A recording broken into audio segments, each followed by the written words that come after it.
வணக்கம் நண்பர்களே, நான் உங்கள் அண்ணாதுரை. இன்றைக்கி நம்ம பார்க்க போகிற வீடியோ என்ன அப்படின்னா, டெல் லேட்டிடியூட் 3490 ரேம் எப்படிட்டு டிஸ்அசம்பிள் பண்ணிவிட்டு அசம்பிள் பண்ணுறது. இன்கேஸ் உங்களோட லேப்டாப்போட ரேம் வந்து ஃபால்ட் ஆகிடுச்சு அப்படின்னா உங்களுக்கு வந்துட்டு லேப்டாப்பில் வந்துட்டு ஒரு மாதிரி பீப் சவுண்ட் கேட்கும்.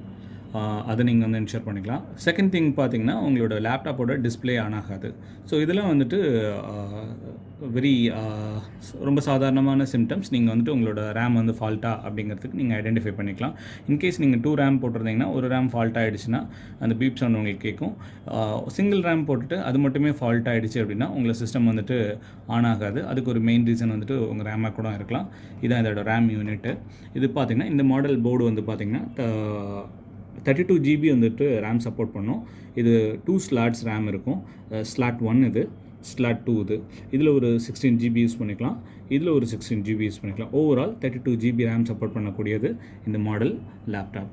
ஸோ இப்போ இந்த ரேமை எப்படி நம்ம வந்துட்டு டிஸ்அசம்பிள் பண்ணிவிட்டு அசம்பிள் பண்ணலாம் அப்படிங்கிறத இந்த வீடியோவில் தான் நம்ம பார்க்க போகிறோம். ஸோ எப்படின்னு உங்களுக்கு காட்டுறேன். ஸோ இந்த ரேமில் பார்த்திங்கன்னா 2 லாக்ஸ் இருக்கும்.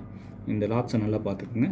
இந்த 2 லாக்ஸையும் சைமல்டேனியஸாக ஒரே நேரத்தில் இப்படி லைட்டாக லேசாக வெளியில் எடுத்தீங்க அப்படின்னா உங்களோட ரேம் ஆட்டோமேட்டிக்காக வெளியில் வந்துடும். ஸோ வெளியில் வந்த பிறகு ரேமில் வந்துட்டு நீங்கள் இந்த மாதிரி பிடிக்கக்கூடாது.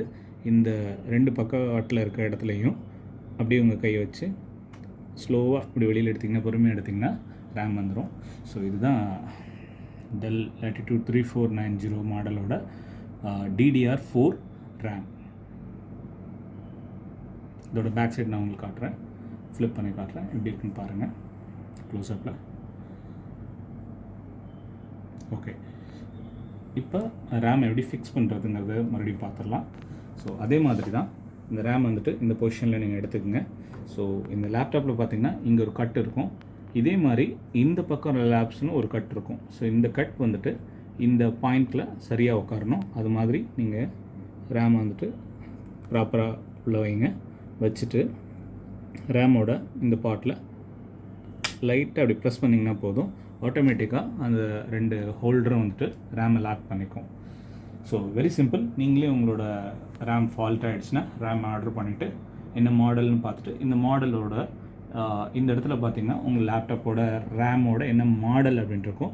ஸோ இந்த மாடல் நம்பரை கொடுத்தீங்கன்னா இல்லை ஆன்லைனில் சர்ச் பண்ணிங்கன்னா உங்களோட ரேமோட நீங்கள் வாங்கிடலாம். வாங்கிட்டு ரொம்ப சிம்பிளாகவே ஈஸியாகவே நீங்களே ரேமை ஃபிக்ஸ் பண்ணிக்க முடியும். தேங்க்ஸ் ஃபார் வாட்சிங்.